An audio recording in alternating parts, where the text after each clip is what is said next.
जिन भी लोगों को लॉ ऑफ अट्रैक्शन के बारे में पता है, उन्होंने अब्राहम हिक्स के बारे में भी कभी न कभी ज़रूर सुना होगा। अब्राहम हिक्स ऑथर ही नहीं है, बल्कि वो बहुत ही बड़ी लॉ ऑफ अट्रैक्शन की कोच भी हैं। Abraham Hicks emotional guidance scale के बारे में बात करते हैं, जिसके ज़रिए से आप बहुत ही फास्ट वाइब्रेशनल अलाइनमेंट में आ जाते हैं और जिस चीज़ को आप अपनी लाइफ में अट्रैक्ट करना चाहते हैं, उसे जल्दी से जल्दी पा सकते हैं। तो वीडियो में आगे बढ़ने से पहले हम ये समझ लेते हैं कि इमोशनल गाइडेंस स्केल क्या होता है। अब्राहम हिक्स के अनुसार इमोशनल गाइडेंस स्केल आमतौर पर महसूस किए जाने वाली जो हमारी फीलिंग होती हैं उनकी एक लिस्ट होती है, और इस लिस्ट में वो सभी चीज़ें होती हैं आम तौर पर जिन चीज़ों को हम अपनी लाइफ में एक्सपीरियंस करते हैं और उन चीज़ों को महसूस करते हैं, जैसे कि खुशी की भावना, दुख की भावना, किसी को एडमायर करना, फ्रीडम, प्यार महसूस करना, डर महसूस करना, निराशा होना, हताशा होना, बहुत लो फील करना, ये सारी चीज़ें इमोशनल गाइडेंस स्केल में शामिल की जाती हैं। या फिर आप सीधे शब्दों में कह सकते हैं कि वो सभी फीलिंग, जिस तरह की फीलिंग को आप महसूस करते हैं अपने पूरे दिन के दौरान, और आप कैसा महसूस कर रहे हैं, इसके ज़रिए से आप ये पहचान सकते हैं कि आप इमोशनल गाइडेंस स्केल में कहाँ पर आते हैं। और जब आपको ये पता चल जाता है कि आप किस तरह की भावना से सफ़र कर रहे हैं, तो आप अपने आप को बूस्ट करने के लिए और ज़्यादा अच्छी भावनाओं की तरफ बढ़ने के लिए कोशिश कर सकते हैं। क्योंकि क्योंकि आम इंसान की सबसे बड़ी प्रॉब्लम यही है कि उसे पता ही नहीं होता कि वो किस तरह की भावना को महसूस कर रहा है या जूझ रहा है। आमतौर पर जो बहुत ज़्यादा दुख की भावनाएं होती हैं या खुशी की भावनाएं होती हैं, उनको तो हम पहचान लेते हैं, लेकिन कई बार हम डिप्रेशन में होते हैं। कई बार हम ऐसी फीलिंग से गुजर रहे होते हैं जिसे हम डिफाइन नहीं कर पाते। जैसे कि हम बहुत ज़्यादा हताश होते हैं, कोई बात हमें परेशान कर रही है, तो ये कुछ ऐसी सिचुएशन होती हैं जहाँ पर एक इंसान के लिए ये डिसाइड करना मुश्किल हो जाता है कि वो खुद कैसा महसूस कर रहा है। तो अब्राहम हिक्स ने हमें टोटल 22 इमोशनल गाइडेंस स्केल बताए हैं, जिसमें टॉप पर सबसे अच्छी फीलिंग को रखा गया है, और जैसे जैसे ये स्केल नीचे जाता है, हमारी फीलिंग जो होती हैं नंबर वाइज डाउन होने शुरू होती हैं। तो जब एक इंसान ये पहचान जाता है कि वो किस तरह की फीलिंग को महसूस कर रहा है, उसे उसका नंबर पता चल जाता है और वो कोशिश करने लग जाता है कि किस तरह से वो एक स्टेप और ऊपर आ सकता है। और एक बार जब आप किसी एक नई फीलिंग के ऊपर स्टेबल हो जाते हैं, तो आप एक स्केल ऊपर चले जाते हैं। तो फिर आप उससे बेहतर महसूस करने के लिए, अच्छे विचारों तक पहुंचने के लिए कोशिश को जारी रख सकते हैं।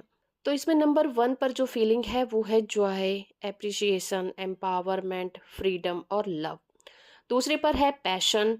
तीसरा है एंथुजियाज्म, जिसे हम ईगरनेस या हैप्पीनेस भी कह सकते हैं। चौथा है पॉजिटिव एक्सपेक्टेशन या फिर हमारे बिलीफ सिस्टम। नंबर 4 पर है पॉजिटिव एक्सपेक्टेशन या फिर हमारा बिलीफ सिस्टम। 5 पर है ऑप्टिमिज्म। छठा है होपफुलनेस। सातवां है कंटेंटमेंट, जिसे हम सेटिस्फेक्शन की भावना कह सकते हैं। आठवां है बोर्डम, यानी कि बोरियत। नौवां है पैसिमिज्म, यानी कि निराशावाद। और 10वां है हताशा, चिड़चिड़ापन, अधीरता, जिसे हम फ्रस्ट्रेशन या फिर इरिटेशन कह सकते हैं। और 11वां है ओवरवेलमेंट। और 12वां है डिसअपॉइंटमेंट। 13 है डाउट। 14 है वॉरी। 15 है ब्लेम। और 16 है डिस्करेजमेंट। 17 है एंगर। 18 है रिवेंज। 19 है हेट्रेड या फिर रिवेंज। नंबर 20 पर है जेलिसी। और 21 पर है गिल्ट या फिर इनसिक्योरिटी। और 22 है फियर या फिर ग्रीफ या फिर डिप्रेशन। ये पूरी लिस्ट मैं आपको डिस्क्रिप्शन में दे दूंगी, वहां से आप इसे नोट डाउन कर सकते हैं। तो इस लिस्ट के अनुसार हमें ये पता चलता है कि हम जितना ज़्यादा खुशी की भावना के करीब होते हैं, उतनी ही आसानी से हम अपनी मांगी हुई चीज़ों को पा सकते हैं या फिर अपनी ओर आकर्षित कर सकते हैं।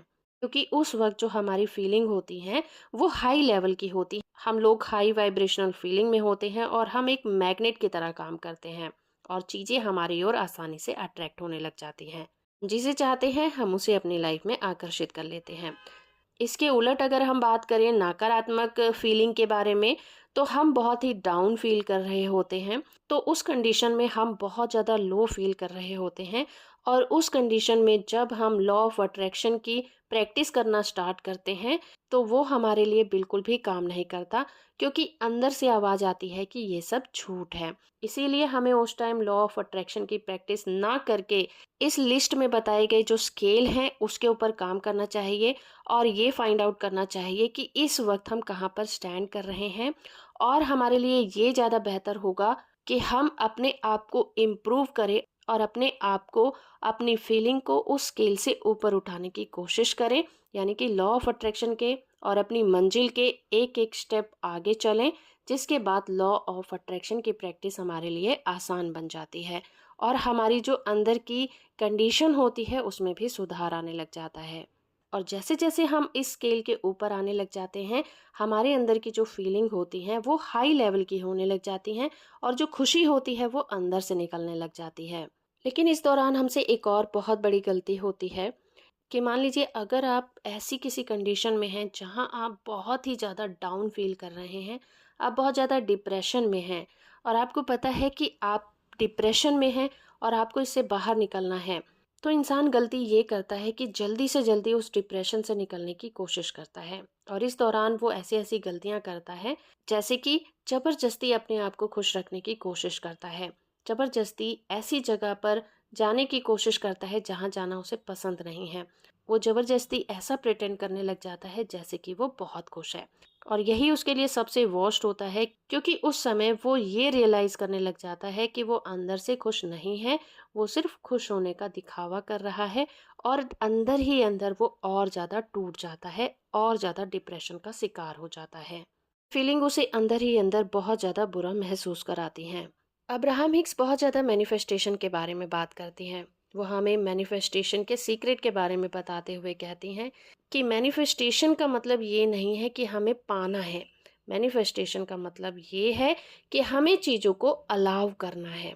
जितनी जल्दी हम चीज़ों के ऊपर अपना कंट्रोल को ख़त्म करते हैं या फिर चीज़ों को लेट गो करते हैं, हम एक मैग्नेट की तरह काम करने लग जाते हैं और अपनी डिज़ायर तक जल्दी से जल्दी पहुंच जाते हैं। जब हम चीज़ों को पकड़ कर रखते हैं, लेट गो नहीं करते, तो ये फीलिंग हमारे लिए मैनिफेस्ट करने को बहुत ज़्यादा मुश्किल बना देता है। तो अब्राहम हिक्स कहती हैं कि stop controlling, start manifesting.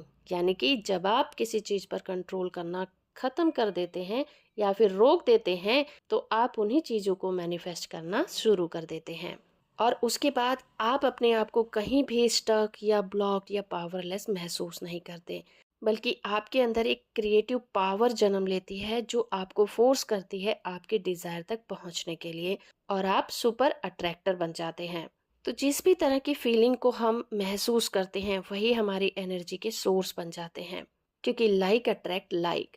Law of attraction का रूल भी यही कहता है, जिस तरह की एनर्जी को हम रिलीज करते हैं उसी तरह की एनर्जी को हम अट्रैक्ट भी करते हैं।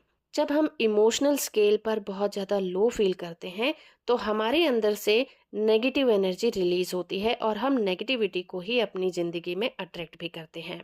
उसी तरह की एक्सपीरियंस, उसी तरह की सिचुएशन आपने देखा होगा कि जब आप बहुत ज़्यादा मुसीबतों से घिरे होते हैं तो चारों तरफ से आपके ऊपर मुसीबतें ही मुसीबतें आने लग जाती हैं। वो इन्हीं बातों का नतीजा होती है। क्योंकि एक बात आप हमेशा याद रखिए कि हम हमेशा ही चीज़ों को अपनी ज़िंदगी में मैनिफेस्ट कर रहे होते हैं, चाहे हम इसके लिए कॉन्शियस रहें या फिर ना रहें। जब हम अपने आप को इस लो वाइब्रेशन से बाहर निकलने के लिए पुश करते हैं तो हम इमोशनल स्केल के एक स्टेप ऊपर आ जाते हैं और अपनी फीलिंग को और अपनी वाइब्रेशनल फीलिंग को पहले से एक स्टेप ऊपर ले आते हैं। आप अपने आप को लो फीलिंग से बाहर निकालने के लिए किसी को अप्रिसिएट कर सकते हैं। जो एप्रिसिएशन की भावना होती है वो भी खुशी की भावना होती है। जब इंसान किसी व्यक्ति से खुश होता है तभी उसको अप्रिसिएट करता है। तो एप्रिसिएशन भी एक भावना है। तो किसी भी इंसान के अंदर जो भावनाएं होती हैं एक टाइम पर एक ही भावना हो सकती है। तो जब आप किसी व्यक्ति को एप्रिसिएट करते हैं तो आपका ध्यान खुशी की तरफ जाता है, उसके अच्छे कामों की तरफ जाता है और कुछ टाइम के लिए ही सही आपका फोकस अपने लो विचारों से बाहर निकल जाता है। आप कुछ टाइम के लिए अपने विचारों की तरफ ध्यान नहीं दे पाते हैं। तो जब भी आपको ऐसा लगे कि आपका ध्यान बुरे विचारों की तरफ जा रहा है या फिर आपको अच्छा फील नहीं हो रहा है, तो आप अपना ध्यान ऐसे लोगों की तरफ ले जाएं जिन्होंने आपके लिए कभी ना कभी कोई अच्छा काम किया है, चाहे वो कोई भी काम क्यों ना हो। आप एप्रिशिएशन का गेम जब खेलते हैं तो आप ऐसे बुरे विचारों से बहुत आसानी से बाहर निकल सकते हैं। तो जब भी आपको ऐसा लगे कि आप स्टक हो गए हैं, आप बहुत ज़्यादा नेगेटिविटी फील कर रहे हैं, तो आप ग्रेटिट्यूड को भी फील कर सकते हैं। आप एक कॉपी पेन लीजिए, आप उसमें उन लोगों के बारे में लिखिए जिनके बारे में आप बहुत ज़्यादा ग्रेटिट्यूड फील करते हैं। आप अपने हाउस हेल्प के बारे में लिख सकते हैं, आप अच्छे खाने के बारे में लिख सकते हैं, आप अपनी सांसों के बारे में लिख सकते हैं, आप अपनी लाइफ के बारे में लिख सकते हैं। ऐसी बहुत सी चीज़ें हैं जिनके लिए हम अपने जीवन में आभार व्यक्त कर सकते हैं। और जब हम आभार व्यक्त करते हैं तो हम किसी का शुक्रिया करते हैं, और ये भी एक फीलिंग है, खुशी की फीलिंग है। तो जब भी हम इस तरह की फीलिंग से गुजरते हैं तो वहीं पर हमारे जो नेगेटिव विचार होते हैं वो गायब हो जाते हैं। या फिर एक तरीका और भी हो सकता है कि आप अपने आप को डिस्ट्रैक्ट कर लें। आप कोई कॉमेडी मूवी देख सकते हैं, आप कहीं घूमने जा सकते हैं, आप दोस्तों के साथ चाय कॉफ़ी पर जा सकते हैं। आप कुछ भी ऐसा कर सकते हैं जहाँ पर आपको अकेला महसूस ना हो, जहाँ पर आपको जाकर खुशी महसूस होती हो। और आप पाएँगे कि आप उन नेगेटिव विचारों से कुछ ही समय के लिए ही सही, आपने उनको अपनी लाइफ़ से डिस्ट्रैक्ट कर लिया था। और इसी तरह के छोटे-छोटे स्टेप लेके आप अपने आप को ऐसी सिचुएशन से बूस्ट कर सकते हैं, बाहर निकल सकते हैं। तो होप फ्रेंड कि ये वीडियो आपको अच्छी लगी होगी। इसी तरह की वीडियो को देखने के लिए आप इस वीडियो को लाइक कर सकते हैं, चैनल को सब्सक्राइब कर सकते हैं, चाहे तो आप इसे शेयर भी कर सकते हैं। धन्यवाद।